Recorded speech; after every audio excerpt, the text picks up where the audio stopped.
जोड़ों से खून आना या गम्स ब्लीडिंग आज के दौर में एक कॉमन समस्या है। ये होता किन कारणों से है?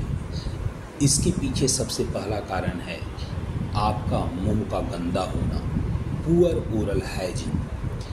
दूसरा कारण है आपके मुंह में मसूड़ों की बीमारी होना।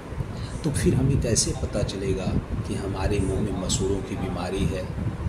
जैसे आपके मसूड़े या गम्स का कलर रेड कलर का हो जाए तो यह दिखाता है कि आपके मुंह में मसूड़े की समस्या है या गम्स की प्रॉब्लम है, और इस बीमारी को हम जिंजाइवाइटिस कहते हैं। ठीक उसी प्रकार जब आपके दांत और मसूड़े के बीच खाना फंसना शुरू हो जाए तो इसे हम कहते हैं पेरियोडोंटल पॉकेट। जब पॉकेट बनता है आपके मुंह में तो ये दिखाता है कि आपके मुंह में मसूड़े की प्रॉब्लम है।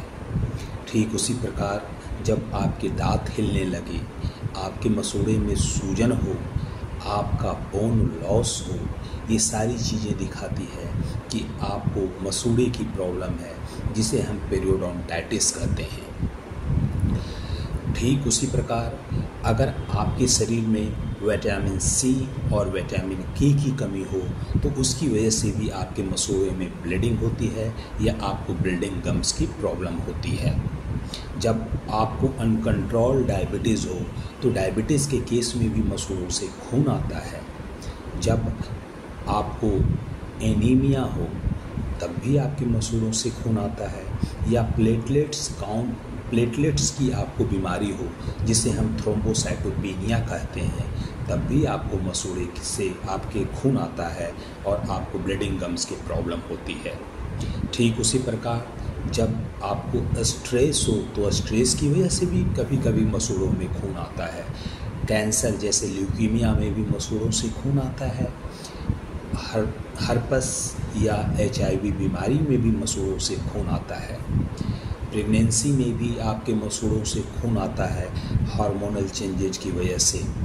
तो ये सारी चीज़ें हैं। फिर उसके बाद हेमोफीलिया एक बीमारी होती है, वॉन विली ब्रांड डिजीज़ एक बीमारी होती है, उसमें भी मसूड़ों से खून आता है। तो ये सारे कॉमन फैक्टर हैं जिसमें मसूड़ों से खून आता है। जब अब मसूड़ों से खून आए या ब्लीडिंग गम्स की प्रॉब्लम हो तो आपको करना क्या है? आपको अपने नज़दीक के स्पेशलाइज्ड डेंटिस्ट, जिन्हें पेरियोडोंटिस्ट कहते हैं, उनसे कंसल्ट करना है, क्योंकि वो गम के स्पेशलाइज्ड डॉक्टर होते हैं। वो गम्स से रिलेटेड किसी भी प्रॉब्लम के स्पेशलाइज्ड डॉक्टर होते हैं, और जब भी आपको गम्स की कोई भी प्रॉब्लम हो आप पेरियोडोंटिस्ट से संपर्क करें। अब आते हैं कि ट्रीटमेंट क्या क्या हो सकता है। तो ऐसे केस में सबसे पहले आपको अपनी मुंह की हाइजीन अच्छी करनी है। आपको 2 बार ब्रश करना है 2-2 मिनट के लिए। उसके बाद हेल्दी डाइट लेना है, क्योंकि ये विटामिन सी और विटामिन के डिफिशिएंसी के कारण होता है। इसलिए आपके डाइट में विटामिन सी और विटामिन के की प्रचुर मात्रा होनी चाहिए।